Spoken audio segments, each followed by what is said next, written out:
সকালে টিফিন করছি, এখন টিফিন আর করিনি। তো ওদিকে রান্না তো চলছে। আজকের রান্নায় আমরা ক্যালবেট রান্না করবো, তো সেটা আপনাদের সঙ্গে শেয়ার করবো। তো শুরু থেকে শেষ পর্যন্ত ভিডিওটা দেখবেন, আশা করছি ভালো লাগবে। দু তিনটে তো রান্না তো হয়ে গিয়েছে, সেগুলো আপনাদের দেখালাম না। তো এখন আমি এই যে মাংস রান্নাটা করছি এটাই দেখাবো। তো এখানে আলুটা ভেজে নিয়েছি দেখুন, আর কড়াতে তো তেল দিয়ে দিয়েছি। ফোড়নে দিয়ে দিলাম শুকনো লঙ্কা আর গোটা গরম মশলা, আর দিয়ে দেব পেঁয়াজ, আদা রসুনের পেস্ট,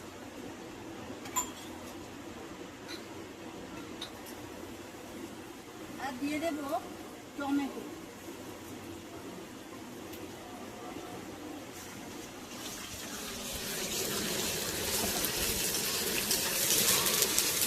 আমি সব রকম গুঁড়ো মশলা দিয়ে একটা লিকুইড বানিয়ে নেব। তো দেখুন এখানে আমি 3 চামচ দিয়ে দিলাম হলুদ গুঁড়ো, লঙ্কার গুঁড়ো 2 চামচ, জিরের গুঁড়ো 2 চামচ, ধনের গুঁড়ো 1.5 চামচ, আর এর সঙ্গেই দিয়ে দেবো লবণ। স্বাদ অনুযায়ী লবণ, আপনার যেমন মাংস সেইভাবে লবণটা দেবেন।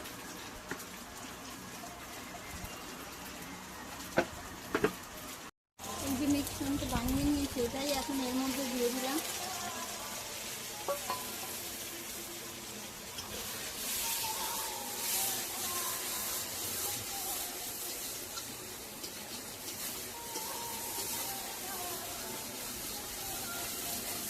আপনাদের সঙ্গে আমি তো অনেক ভিডিও করেছি তো চিকেনের, তো ওখানে আমি দেখিয়েছিলাম পোলট্রি, আজকের আমি বানাচ্ছি ক্যালভার। তো এই মাংসটা এখন আমি দিয়ে দিলাম।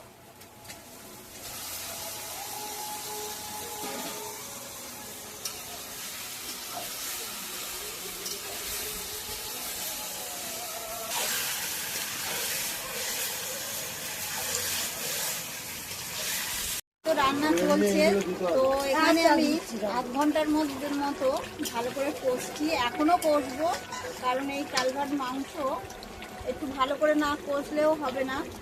তো কষতে কষতে আমি 45 মিনিটেরই মতো কষবো। তো ভালোই শেষ বেশ হয়ে এসছে। এখন আমি ভাজা আলুটা দিয়ে দেবো।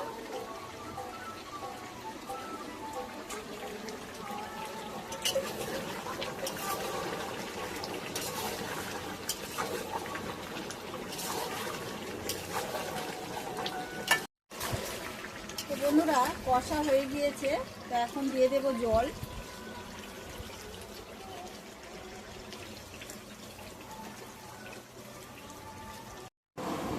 এদিকে তো তরকারি তো জল দিয়ে দিলাম, আমি আর দিদি এখন গল্প করছি। এটা আমার দিদি, তো আমার ননদ, তো দিদি তো বলা হয়, এই জন্য দুজনে খুব গল্প করছি, মজা করছি। তো আপনারা অবশ্যই কেমন লাগছে ভিডিওটা অবশ্যই কমেন্টে আর জানাবেন। দিদির কলকাতায় তো ঘর আছে মানিকতলায়, তো তবুও দিদি এখানে গ্রামে একটা ঘর বেঁধেছে, বলছে আমার গ্রামে খুবই ভালো লাগে।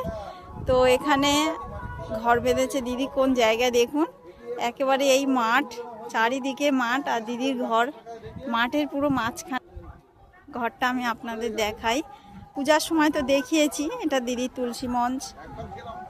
এখানে দিদি ঘাট বেঁধেছে পুকুরে।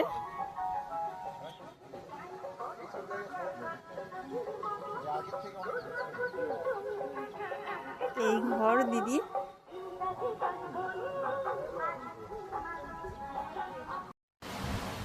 এই খাওয়া চলছে, তো রান্না তো হয়ে গিয়েছে।